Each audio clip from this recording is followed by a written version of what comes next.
What's the worst that can happen if you turn down this job and you go and start a business? So many people, when you ask them, when they have successful businesses, you ask, how did you get started in the beginning?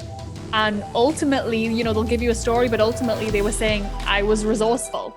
Own your future, because if you don't, someone else will.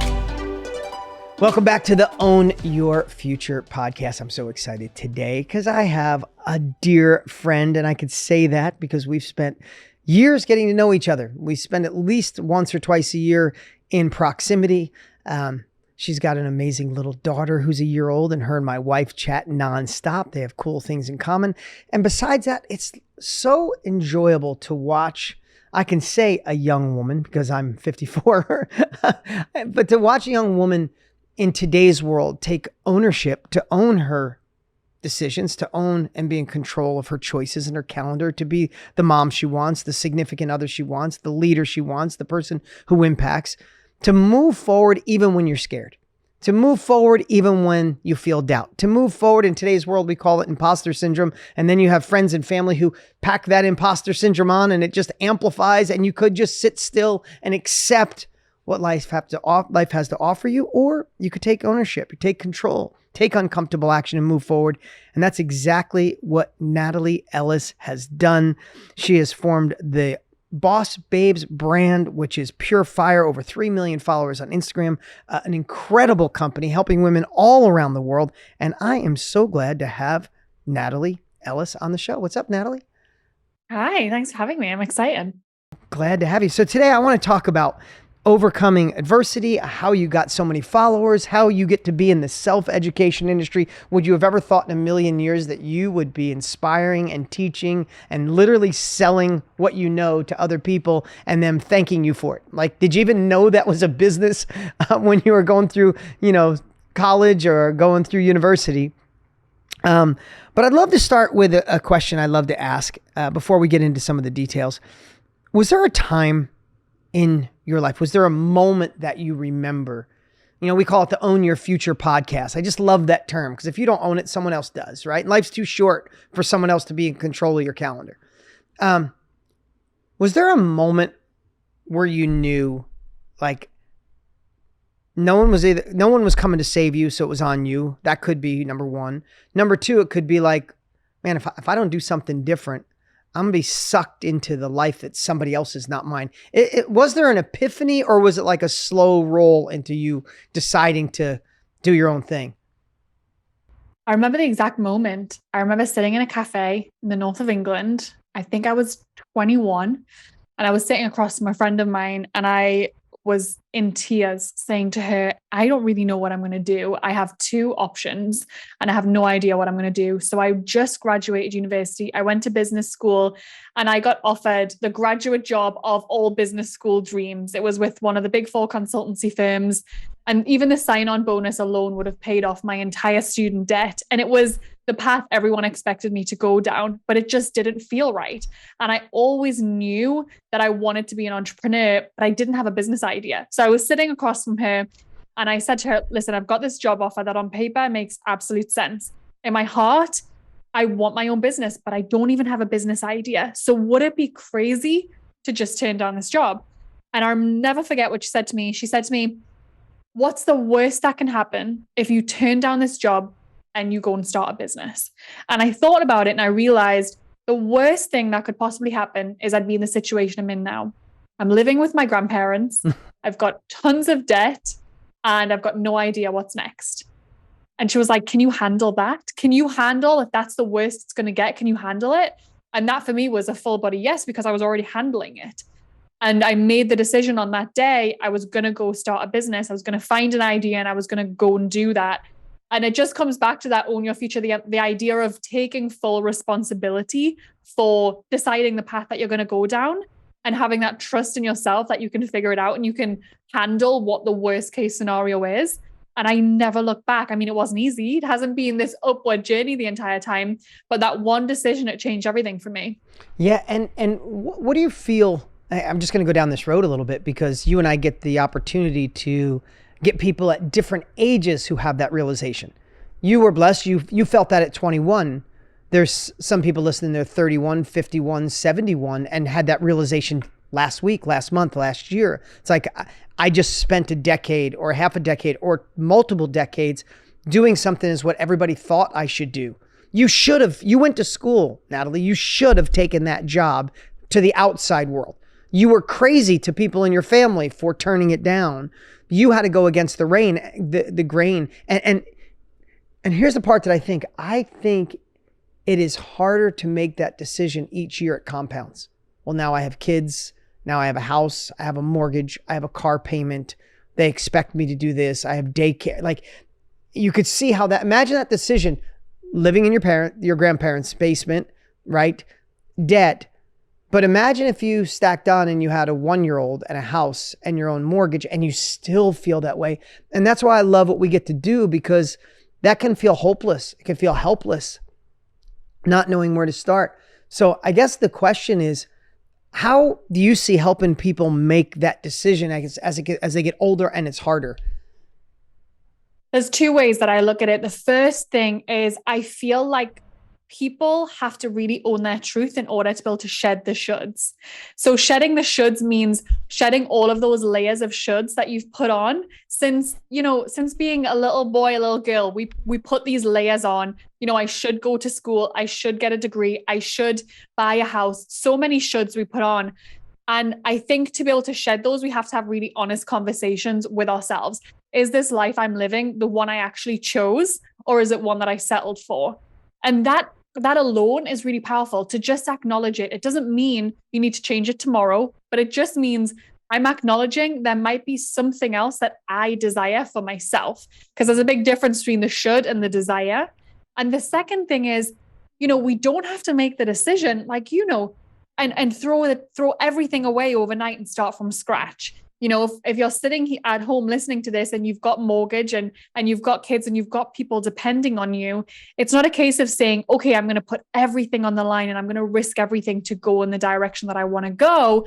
But actually, how can you do one thing every single day that's getting you closer to the reality you choose? And it might mean you hold on to that steady job while taking late night classes, while doing an online course, while working with someone, while, podcasting on your lunch break, just doing one thing that's moving you in that direction. Because one thing I often encourage people to do is just put your steps in a general direction. You don't need this really defined North Star, this really defined direction to start taking action on it. You just need a general direction of where you're going to go. Point. Yeah. And you're going to get there eventually. I mean, when I made that decision, I didn't have kids. I didn't have a mortgage. I didn't have people relying on me, but I also didn't have an idea. I didn't know what I wanted to do, but I knew if I just kept taking steps in that general direction and saying yes, opportunities really begin to open themselves up and clarity will come from actually taking action. I love that. There was something I heard years ago. Someone said, the strategic byproducts of moving forward are usually bigger than the original goal. So you had a goal of saying, hey, I'm going to start my own business. And you went in that direction. Blindly in some areas, you had to be courageous. Courage is not moving forward in the absence of fear. Courage is moving forward even though you're scared to death, right? Confidence doesn't come until you actually move. People say, I need confidence. No, you really need courage. Like, jump out of a plane is courage. Halfway down, you go, I think this is okay. You start building confidence to do it again. But you got to jump out first, right? So I'd love to hear, so how did you end up, we're in the same business. You help others with your life experience to get in business, to have more followers on Instagram. You teach people things that took you some time to figure out. How did you end up in this business? By accident. So I remember committing to myself, okay, the next business idea I have that has legs, I'm going to go ahead and do, because I kept having these ideas. And then a few months later, I'd see someone else doing it. And I was like, oh, they stole my idea. No, they just acted on the idea that I had. And so I committed to myself, if I see an idea, I'm going to go ahead and do it. And I'd visited America a year before that, and I'd seen that a lot of people were putting powders in their smoothies, which doesn't sound groundbreaking now. Putting supplements and superfoods in smoothies is very normal. Back then, and especially in the UK, it was not. And I thought to myself, what if I introduced this to the UK market? And so I started my own supplement company. I went from having zero idea of what that even entailed to 12 months later, having this company, and I was making this product in my kitchen. And that 12 months I just spent building an Instagram audience because I had no marketing budget. And I thought, you know what, this would be a great place to advertise for free. So I launched this business and it was great. In fact, within the first 3 months, we were shipping to over 60 countries. Wow. And we were stocked in and we got an order to be stocked in over 260 stores across the UK, all because of the audience I'd built on Instagram, which I think at the time was about 12,000 people on Instagram. And so things were going really well. So on the outside, it looked amazing. But on the inside, it was an interesting situation because I didn't understand cash flow. Even though I'd gone to business school, I didn't learn cash flow. I didn't learn these things. Yeah. So people were ordering this faster than I could pay for the actual materials to fulfill it. So one day, I think I was in the office, 2 a.m., just pulling my hair out, thinking I'm going to have to refund these people because I can't afford to fulfill, or I need an idea. And I thought to myself, what if I sell a recipe book? Because my current audience, they're really interested in health and fitness and smoothies. What if I sold a recipe book that I could actually sell and I wouldn't have to deliver a physical product? I could deliver a PDF. And I thought it was genius at the time. I thought no one had ever had this idea before. And I ended up doing that just as a way to be able to pay for all of the orders and pay for the raw materials that I actually needed. And when I did that, that was a light bulb moment of, wait a minute, I think I'm onto something here, because I can actually provide something without actually needing to ship it and deal with all of those logistics. And that always stayed with me. So I kept story. I did different iterations of it and it went really well. And then eventually, I'd been with that business for a long time and people kept asking me, how do I start the business? And so I thought, well, selfishly, there's people I want to learn from in the industry. Let me put together a community and I'll bring those experts in so I can get the lessons from them. And it's turned into what we know as Bossbabe. But it all started with, how on earth do I fulfill these orders without going out of business? Okay, I had to interrupt this amazing interview, and it only gets better to remind you to register for the Own Your Future Challenge happening August 1st, 5 days. Tony Robbins, myself, amazing guests. You can't miss it.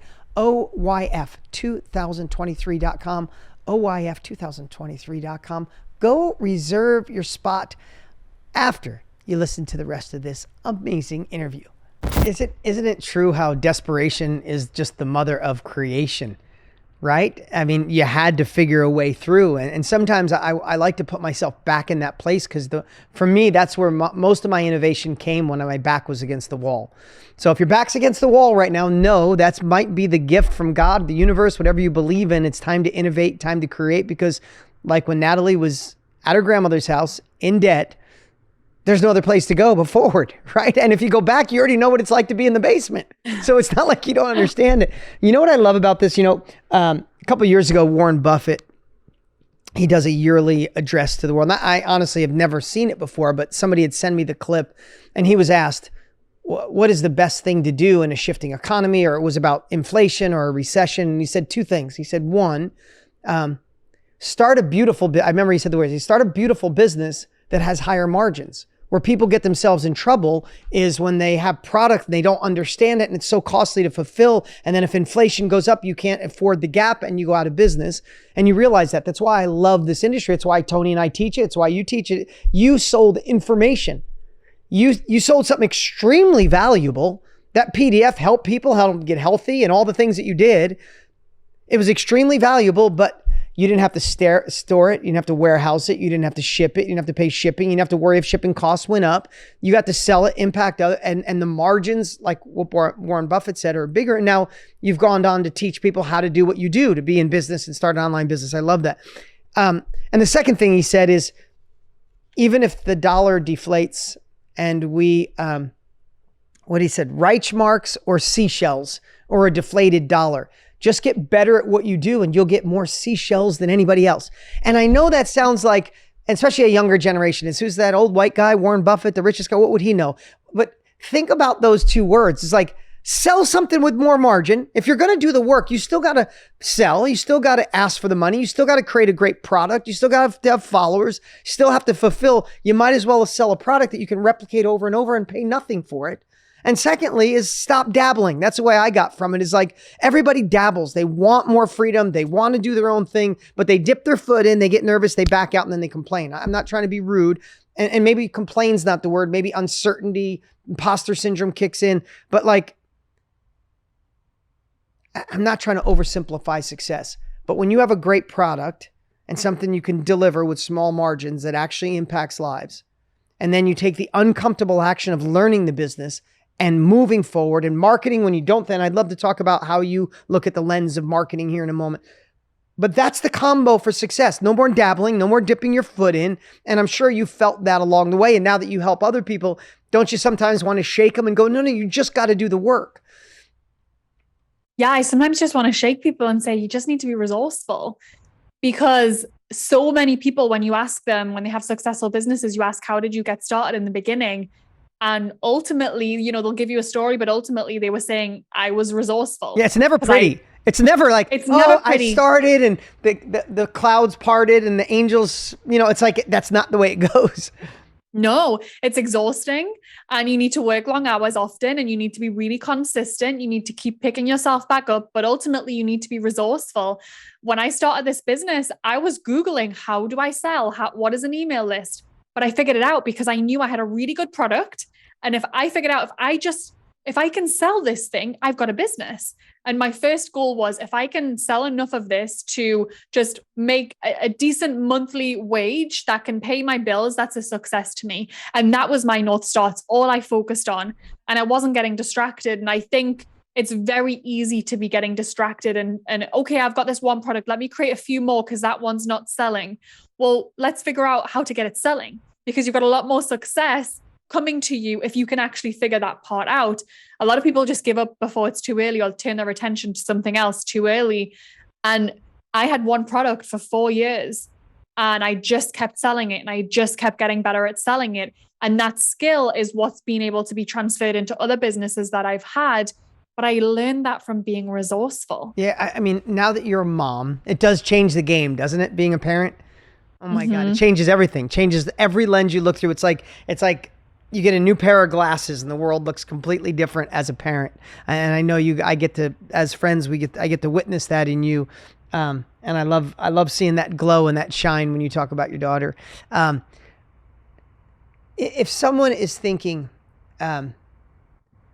man, I've been dying to get into this business, or to get online, or to create a course or a workshop or a membership site, or write an ebook, or be a coach, or be a consultant. I've been doing this long enough personally, and Tony and I have been helping people with this for 5 years, just like you are. And one of the first things, where you were at 21, I think it was a gift you were 21, because the world hadn't told you no enough yet, right? Sometimes as you get older, it's like, no, that's not for you. You're not an expert. You don't have a PhD in that. Do you have a PhD in education? How could you give people advice on how they should eat better? Like, our brains go to that and mess with us, and we sit on our hands for years. If someone was listening right now and said, no, I'd love to be in that business, but I'm not an expert, what would people pay me for? I'm sure you get that all the time. I'd love to know your thoughts and how you answer that. I always have people go through their phone book and text some people that they know and say, hey, what do you think I give you the most value on? What do you think I'm giving advice on a lot? And start to ask those questions, and you'll often get really good feedback. I come to you for XYZ. I come to you for these reasons, and I would love more of it from you. And that alone should be a bit of a signal of, okay, there's some value here that I can provide. And also, we don't need to be 10 steps ahead. I'll give you a very honest truth. When I was selling that recipe book, I didn't even create the recipes. I found someone that would be great at creating the recipes and taking the photos, and I put it together in an ebook and I sold it. And I had, I didn't have any kind of nutrition background or anything like that, but I was able to find someone that did, and I partnered with them. And as I was refining my craft, I realized, wait, there is something I could package up and sell, and that would be my expertise. But there's so many ways we can go about this. You can be the one that's packaging it up and selling it. You can work with someone else. Ask people around you, what would they pay for advice from from you. There's so many ways you can do it. You don't need to be 10 steps ahead. You do have value. Every single person on this planet has a unique perspective on something. And the more you do it, the more you master it, the more people are going to want it from you. Oh my God, that's so good. So good. And it's like, as you're saying, it's like a singer. You start out playing other people's songs. Then when you get comfortable, you write your own, right? I mean, if you look at all of it, when Tony Robbins started, he was sharing what he learned from Jim Rohn, who had been a motivational speaker before him. And Jim Rohn learned it from a guy named Mr. Chef. And, they learn from somebody, they sing someone else's song, and then you do it enough and you're in the game. You're like, wow, I could help people with what, like you went in selling someone else's recipes, someone else's visuals, but it still impacted lives because you partnered with the right person. And then you built an actual business around it and go, wow, now I could teach other women to do the business that I did. And you never know where that strategic byproduct is what I shared before. You had this goal. First is to be your own business, then to help people with supplements. And then the byproduct was, whoa, they'll pay for information that can help their lives. Wow. And I don't have to worry about margin on that. And then you did that long enough and go, wow, I actually built a real business where I get to live at home. I met my bills plus some. I'm building on your way to a multi-million-dollar business. It's like, I can help other women do the same thing. Hence Bossbabe, right? Yeah, exactly. And it happens so organically. Like you said, this will start to come for you. People start to notice, wait, she has an Instagram following and she's selling product. People start asking me, can you teach me this? I didn't have a course. I didn't have a perfectly laid out PDF. I just said, yeah, if you pay me, I'll teach you how to grow your following. And it happened very organically, very naturally for me. And I just kept listening and honing my craft. And that's the thing. If you're willing to hone your craft, you're willing to sell to the right people and start before you've got everything perfect, that is the basis for a very, very successful business and a very incredible lifestyle too. Yeah. And I would bet to say that, during this journey from in your kitchen mixing supplements to this, there was probably no self-doubt. You never questioned yourself. You weren't worried. I love to ask that question. Natalie, you've done so much and you have such an incredible brand and you've impacted so many people. Sometimes from the outside, people don't realize you still have the stuff in the invisible, the doubting yourself, the company maybe going in the wrong direction, or you went too fast over here and you compromised this. Like there's always something going on in the invisible. What's something that still attacks you sometimes or makes you question yourself when no one's around? Something I've really been going through since giving birth to my daughter, which was a year ago, is this fear of losing momentum. I came back after my maternity leave probably a little bit too soon, to be quite honest. Emotionally, I wasn't ready. And I tried to sit back in the seat in the business I'd always been in, and something wasn't clicking for me. And I felt like it just started eroding at my confidence. I started to wonder, am I the person that could run this business? Can I take it to where it's going to be? The sleepless nights, I was waking up with no energy and I was questioning, will I ever feel like myself again? Is this just my new identity? I don't have the same motivation and drive and energy that I used to. And as I worked through that, I'm still dealing with, what if I slow down? Am I going to lose that momentum? What if I do want to work a little bit less and spend more time at home? Will that mean that I'm not going to be as successful? Will my business still work? What if I want to have another baby? And I'm still constantly going between, will I lose momentum or can I do this? And it's also really interesting because for the last decade, I've done the steps, I've executed enough to be able to trust that I can do it. The last year, it's brand new to me to be a mum and an entrepreneur. It's brand new to me to be juggling both. And so I don't have that past history of doing it that's keeping me going. And so on a daily basis, I'm constantly questioning, am I doing enough? Do I still have what I had? Have I changed? It's an ongoing process. And I hear that a lot. And I think probably that's something, our identity probably continues to change for the rest of our lives. And as you enter these new growth stages, I've heard that it's hard before it gets easier. And so I feel like I'm riding those waves right now. Yeah, I watch my wife go through it all the time. You and Lisa are friends and you chat all the time. She has her hairstyling business that's extremely lucrative and fantastic. And now she has 2 children. We have 2 young children, 3.5 and 8 months old, both with allergies. I know you two talk about that, life-threatening allergies. So she cooks for them and manages them, and she can't just let them go to school because if they, my son picks up a Cheez-It and takes a lick of it, he could die. Or eggs or sesame and pea protein and everything you could possibly imagine. But I watch her struggle every day, Natalie, because she loved being an entrepreneur. She loved what she did for a living. And she loves being a mom, and she's still, and we get to talk about it every day, she's still navigating the middle, and it's 3 years in, and simultaneously, because she's made the choices she did as an entrepreneur, even before I met her, she gets to have the choice of deciding or juggling between the two. And if you're listening right now and you're like, well, that's kind of mean, Dean, I don't feel like I have a choice right now. I think all of us are here for different reasons and at different times in our lives. And maybe this is a little spark to say, I just want to make a shift. And as Natalie said earlier, and I'd love for you to share, because I'm sure you're going to go down the road of helping moms. I just know that's got to be your future. I see that smile. My wife wants to do the same thing. My wife wants to help moms with kids with allergies. That's specific to her. But it doesn't have to happen overnight. Like, you don't hear a podcast like this and go, screw it, I'm quitting the job, I'll figure it out, and then add stress to yourself. It's a pivot. It's Kaizen at its best, right? Kaizen, how do you run a 1,000-mile race one step at a time? Like, it's the reason we do podcasts like this is just hopefully you listen today and you're disturbed enough with where you are that you decide to make a shift. And that shift is exploring, it's investigating, it's understanding, it's, you can measure twice and cut once. It's why, Natalie does what she does and help inspire and share and teach. It's why Tony Robbins do what we do. We inspire, we teach. You follow someone that aligns with your soul and learn from someone who's already been there. The greatest thing about this industry is not only will you end up in it, but on the way in, you can learn from somebody who's already done it, right? Is that something you'd love to do, is help women or new moms or moms juggle the two? Yeah, I was tearing up as you were saying that, because I just thought back to, I remember we had Tony Robbins on our podcast about 6 months before I got pregnant with my daughter. And I was continuing to go between, when's the right time to have kids?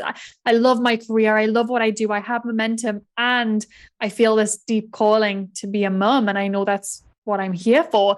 And I said to Tony, tell when am I ready? Can you just give me the magic answer? Like, when's the right time? And I'll never forget what he said to me. He said, the problem is you're thinking in terms of years and probably months right now. You need to be thinking in terms of decades. Yeah, that's a game changer. And that changed everything for me, because I thought about it and I thought, what do I really want my 30s to be about?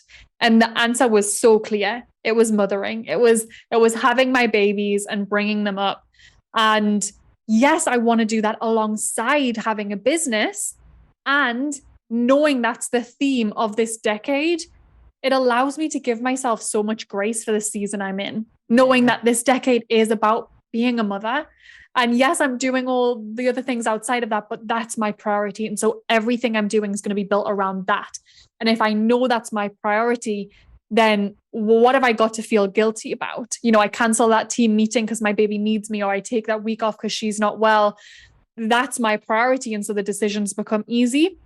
And I think where it gets really, really challenging for mums that are trying to balance and juggle it all is they aren't really allowing themselves to have the priority be the priority.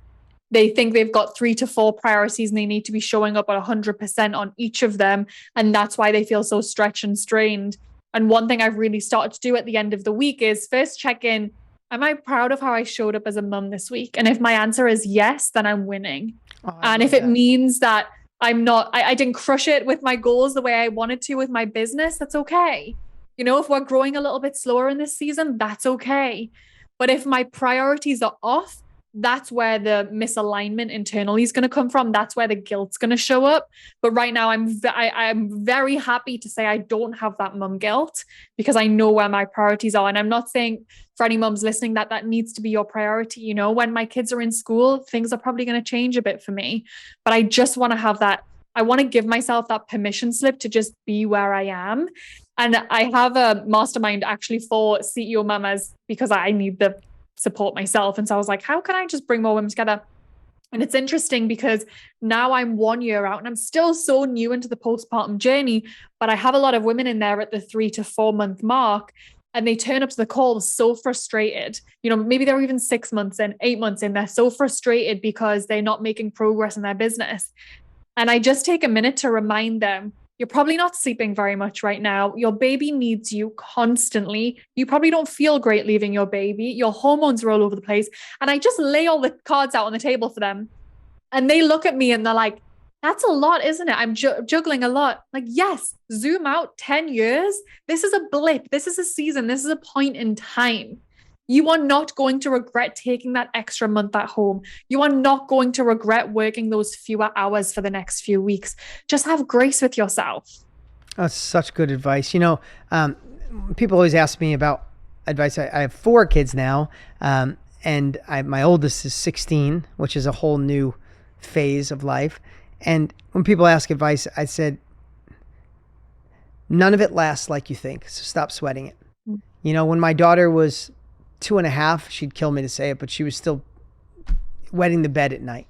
And I can remember thinking, oh God, we got to fix this in the sense of urgency. And I had some people in my life who were older who gave me great advice. And then I remember thinking, well, let me look at the other side. In the middle of the night, she comes and gets me. I usually change her. We have a hug, a kiss. And a lot of times she'll say, Dad, would you sleep with me the rest of the night? And I'm like, maybe this is my moment of grace. Like someday, she's 16 now. Like I get hugs now and they're a little bit like leaning to the side, like, love you, Dad. Like, right. Like I would take back that moment in a second, Natalie. And I feel blessed that I have the 16 and 14, but I have a 3-year-old I was telling you before the camera went on. Luca is in that, my boy Luca's in that phase. I come home or in the morning when he wakes up, literally no matter what he's doing, he drops and sprints across the room, leaps in my arms every time, not sometimes, every time. And Luca, we both experience this because I know you and my wife talk is both our children have severe eczema and allergies. And last night, I'm here today a little tired because last night I slept with Luca and his eczema is really inflamed. And every hour he woke up and said, Dad, I'm itchy, scratch my back or scratch my leg or scratch behind my knee, and maybe because I'm an older dad to them especially, but someday I'm going to miss laying next to Luca scratching his knee. I am. And I love that you're teaching women that in your mastermind. I love that you have a mastermind for women like that because you don't feel as crazy when you know you're not alone. You don't feel as crazy when you can learn from somebody a chapter ahead of you or a year ahead of you and it's the reason I love that you're in this business. It's the reason I've been in this business 27 years. Tony, 46 years. It's addicting because sometimes you just give somebody the shortcut through the ugly, the shortcut through the mess they're in.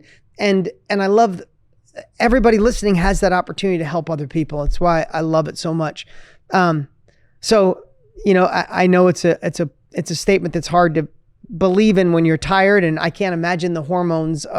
I could only say I got to watch my wife go through it, but I can't experience it. But when you're in it, it might seem like an eternity, but this too shall pass. And a lot of times when it does pass, you miss it. Yeah. And just allowing yourself to know that in the moment, even if it feels like that late night's never going to end, it will. And I also just want to share too on the mastermind piece, coming back to what we were talking about earlier, I have no expertise in this, in being a mom and a CEO. I'm brand new into this. Doesn't mean that I can't curate a group of people and get them together so we can all have each other and lean on each other and connect and communicate. I created this from a place of, I need this myself. So let me reach out to a bunch of people that I'd like to be doing this with so we can support each other. Oh my God. And so it's not even that I'm ahead of them. I'm just in it with them and I can see what they're going through. And I can think, you know what? If I need that level of support, I'm sure they do too. And just being that curator of a group and energy and space, that's all I did. I was not any steps ahead from anyone. There's so many women in there that are so far ahead and they look at they're like, Natalie, you need to give yourself grace. And they're giving me the advice. But getting to be around people like that, and that's something that anyone can do, is start curating spaces and start to figure out what lights them up. What do you want to do even if you weren't getting paid? No, I just had to share but that. really say that, like really listen, everybody listen to that. What would you do even if you weren't getting paid? Hence the reason Tony and I bought mastermind.com. What I love about masterminds is that sometimes you are nothing more than the curator of similar like-minded people who all have the same outcome. I think it was Napoleon Hill that said the definition of a mastermind is more than two minds come together and you form a collective that's faster and quicker, right? You might be the newer mom with a year-old, but you have a different perspective that can help the mom that forgot, who's got a 3-year-old, and also can help the mom who's got a 3-month-old that's like, this is not gonna work. You're like, yes, it is. We're gonna be fine. Yeah. Let's breathe together, right? I love that. And I love to shift a little bit. You know, if I think of the evolution of doing what you do or somebody wanting to start their own thing in any business, of course, both of us are advocates of being in this industry, selling an information, right? Or the collectiveness or a membership or a mastermind or coaching. But there's a spot where people freeze. And I've watched this being at even women's events. I've been on stage with 5,000 amazing businesswomen. And when I ask, was sales one of the things that almost stopped you? And almost every woman raises their hand when they think of it traditionally. Like, I think when you think of sales, you think of a used car or a new car dealership when you pull in and all of them come running at you. Like, I think we have that perspective of sales. But business doesn't live without sales. Well, simultaneously, it can live through the lens of service or another definition. How did you tackle that on your journey of selling? Did you ever have any hesitation, or was it something you felt good about right out of the gate? I had tons of hesitation. I found the idea of asking for the payment so terrifying, almost so terrifying that I'd rather give it away for free. I had no experience in it. And so I found it very challenging. But I'd read business book after business book, and every single message would be the same. If you don't get good at selling, you won't make sales. And I just realized I'm going to have to get good at selling. It's going to have to be something that I do and put myself out there. And I started putting myself in really uncomfortable positions. When I had my supplement company, I would take the product to trade shows and I couldn't afford team members. So I was standing behind the booth pitching to everyone. And it was the worst. I would have these butterflies in my stomach and I feel nauseous. I love that, seeing someone come. Yeah. People would be coming near me and I'm like, I know I have to sell to them because I need to recoup the money that I've spent here. And I really don't want to do it. And I would almost just force myself to start speaking before I knew what words I was going to say, before the guilt, before the nervousness, before anything else could jump in. I'd start speaking, I'd start pitching. And I just got more and more confident because I'd realize I'd start speaking to a certain person. I'd really connect with them and know deeply that my product would help them. And once I'd connected those dots and realized, wait, I'm actually providing something right now that's going to make their lives so much better, it got easier. Yeah. And it got easier. Yeah. Once you associate with that, you realize you're actually doing them a disservice if you don't get them to say yes, right? Because they might stay where they are. And you kind of shared it, but where have you evolved to now? Is selling in your life a part of your journey, a part of the impact? I mean, how do you associate it? Yeah, I get really excited about it. I get really excited about selling because I know that I am supporting and serving someone by doing it. Yeah, not to interrupt you, but could you imagine, this is the part that I think people need to hear. Could you imagine if someone walked up to you, went to the trade show when you were shaking in your shoes saying, I can't believe I have to do this. If someone would have said, hey, in 7 years from now or 5 years, whatever it is, you are going to absolutely love to sell. You've been like, you're a liar. That's never going to happen.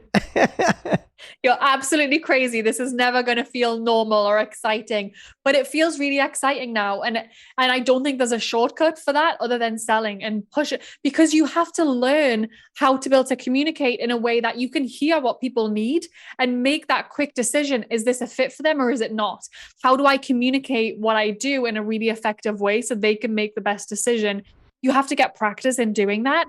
And I really feel like if people shy away from that, they are doing their clients a disservice. They're also doing themselves a big disservice, because selling isn't just business. It's, if you're single and you're looking for a partner, what are you just going to sit at the bar and wait for every single guy or girl to approach you because you're too nervous to go out there? No. If you want to find a partner, you're going to have to actively go out there and make it happen. That's selling. You are selling yourself. You're putting yourself out there. You're having those uncomfortable conversations, or, you're at the park with your babies and you're feeling incredibly lonely and you really want some friends that have kids of the same age. Are you just going to sit at the park and wait for the other parents to approach you? No, you're going to get up there and make conversation. And so just practicing this skill, firstly, the byproduct of practicing is you're going to be a lot healthier, happier, wealthier, because I guarantee you're going to continue to push yourself outside your comfort zone in so many more different areas. Life's only going to get better. Yeah. And you need to build this skill as an entrepreneur. There's no way around it. I love that. This might be putting you on the spot because there's so many things we do in business. But if there was somebody's listening right now and says, it's time to get my business off the ground, or the one I have to go faster, or I have to lean in, is there something that you could challenge somebody to do over the next week or two when it comes to maybe getting more followers, or making a sale, or identifying what they should sell? It could be anything that, we all have that one or two things. Like, if I was starting over, this is what I would do. Is there anything that comes to mind that you would challenge someone to do? That's a really good question. I always ask myself if I was starting over. So if someone's listening and they don't have a product, they don't have a service, but they want to get something started, I would encourage them to go out and have conversations with who they think are their ideal clients. The more uncomfortable, the better. Whether this is in the DMs, at the park, at the grocery store, start to have those conversations. Start to ask about the gaps in the products that currently exist. Start to ask where they would love more support, get their contact details. I know for me, if I was starting again and I was building, let's say, my email list in the beginning, if I was, showing up on stories saying, if anyone's interested in XYZ, drop me a message, having conversations, I'd start tagging people in my email list with their interests from the beginning. I didn't even know what the word segmentation meant. But let's say I have a conversation with Jane and she's a mom and she runs a business and she's looking for mindset support. I take that information and I plug it in with her email address. Maybe you've just got an Excel spreadsheet right now, but start to plug in that data so you have information on your potential customers. Take all of that information, go away and ask yourself, what is the best way I could solve the problem for that person right now? And go back and pitch it to them. Oh my God. Don't go back and offer it for free. Just go back and pitch it to them. A lot of people say too, go ask them if they think it would be a good idea. I don't agree with that. Me neither. Because everyone will tell you there's a good idea. Are they willing to give you a credit card? That's how you know if it's a good idea. That's how you know, because someone will tell you all day you've got a good idea, but if they're not willing to hand over the credit card, there's something missing. The price is wrong. The way it's positioned is wrong. The offer isn't clear. You haven't got it dialed. So unless that credit card's being exchanged, you need to be doing more work on it. God, I love that. So good. So good. We're not done yet. We got a few more minutes here, but how do people find you online? The best place is probably Instagram at I'm Natalie, at bossbabe.inc or bossbabe.com. Love it. Love it. Make sure to go check out what they deliver. It's so valuable, as you could tell. In our podcast, the first one, this happened and we just kept it. Is there anything I can help you with, or a question you'd like to ask? Yes, I have 10, but I'll stick with one. So I'm really curious, because I know how great you are at selling and connecting offers to audience. How do you feel like people can do that with their audience in a way that doesn't burn their audience out? I think there's often this narrative if you sell too often, you're going to burn out your audience. Or if you sell too many different things too often, you're going to burn out of your audience. How do you feel like people can firstly connect with their audience enough to be selling often enough? And maybe if they have like a product ladder, an offer suite, do it in a way that people aren't confused, but they know the value's there, what they offer, and what the next steps would be. Such a great question. And for those that might be new to this world, is like, as we grow as a company, we have people that opt in with us. They opt in to watch our podcast, or they opt in to be on Instagram, and then they want to get a free newsletter. And they're on our email list. We have some people that said, hey, I want your book, or I want your monthly membership, or I want to be a part in our world. It's Mastermind, or a part of your course. Natalie has all very similar products and services. And the question is, hey, we have some more cool stuff that could really help them. But if I offer it too much, they'll be like, Natalie and Bossbabe is selling too much. Or if we don't offer to them, they're looking someplace else and they might not get the quality. That is the balance. So how I look at it is, I know this might not be a specific framework, but I know you have great frameworks. But I look through the lens, and my team would say this, is the lens of what's next. And I look through the lens of, if I can deliver in each spot, and I can open their mind up to seeing if they need it or not, that when I offer something, if they're already thinking in their head, damn, that was good, what's next? Or that was good, I need a little more of that. Like, did you see any of the thing we did with McConaughey? It was fun as heck. We did it here in the studio. Loved it. And I obsessed on that day, right? So I'll give you through an example. I obsessed on that day because there was over 1 million people that weren't in our world. They just watched him on movies, and we knew we were going to offer his product, but we wanted to deliver reciprocity in advance. And the way I just described to Matthew, I said, let's give them so much value that when they start this 4 or 5 hours, I said, picture them with their arms crossed. And they're like, I wonder what this is. And I said, let's deliver so much value in the first hour where they're like, arms are uncrossed. They're like, oh, this is pretty good. In an hour and a half, they got 10 pages of notes. Within 2 hours, they're like, this is good stuff. And I said, by 2.5 hours, I hope people are going, okay, I don't want this to end. What's next? And then we're going to make an offer because we want to help them with what's next.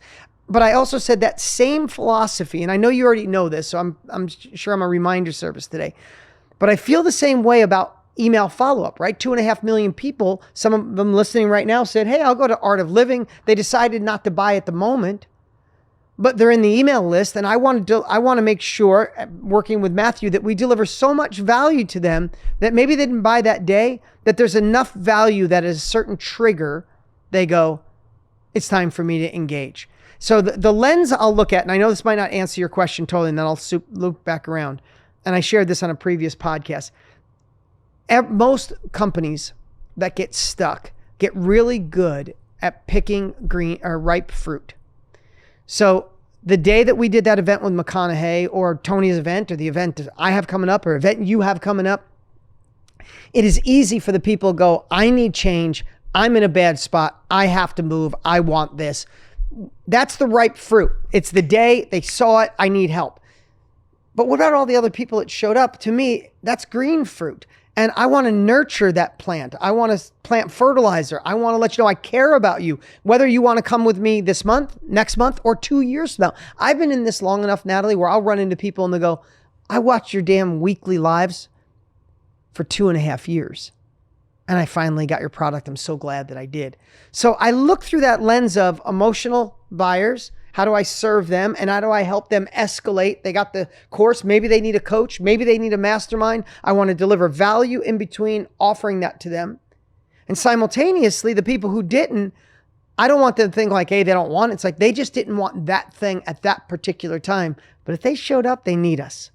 So I want to do enough value, but then persuade them to find a different access point into our company. And I look at it as the tree that didn't bring the fruit yet, but I need to nurture it, water it, love it, take care of it. And someday that fruit will start to ripen. So that's the high level philosophy. That's not a framework. It's a philosophy. You know, I could give you the value offer, like you can go through all that. But if you adopt the philosophy of your team, so you're not making all those decisions, they'll make a decision of, oh, you know what? We sold 2 weeks in a row. It's time to just give pure love. Let's not push. Or we've done nothing but deliver value for a month. These people have gotten value. Some of them need more accountability. They need to cut a check. They won't. I mean, I love Zig Ziglar used to say, if people don't pay, they don't pay attention. Isn't that true? Do an event where you charge $1,000. I've done all of this. Do an event where you charge $100,000. I had a $100,000 mastermind. Everybody showed up. They took notes the entire time.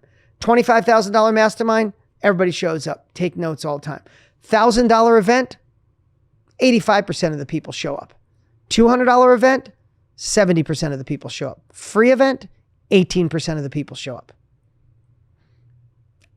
Sometimes people have to cut that check to be obligated to get in the game. So it's our job to nudge them to do it. And the last thing I'll tell you is, you follow your heart on how often you want to offer, looking through a lens of ripe fruit, green fruit. But just know that some people feel, no, I don't want to bug them at all. And someone else is bugging them so much, they go to someone else who doesn't care as much as you. Mm-hmm. Right? And so just know that. And the last thing I'll share is people who aren't used to being sold to in this world, they're new to this world, they might get offended. And 2 things I want to share. Usually it's the loud minority. Secondly, the way I've positioned my company after 27 years of doing this with our team. I said, don't get offended. Realize they need us the most. When we made the offer with McConaughey, there was thousands of thank you, it's amazing. But every once in a while, there was some, I can't believe McConaughey's selling a course. He's so rich, he doesn't need my money. Or, oh, Dean, you sounded like an infomercial. A decade ago, that would have bugged me. In my heart now, I'm like, oh, they need us more than everybody else who's giving us compliments. And it just changes. I hope that helps. That helps so much. Thank you. Natalie, this has been so fun. It's been a blast. Make sure you find Natalie online one more time. Best way to find you? Yeah, on Instagram at I am Natalie, at bossbabe.inc, or at bossbabe.com.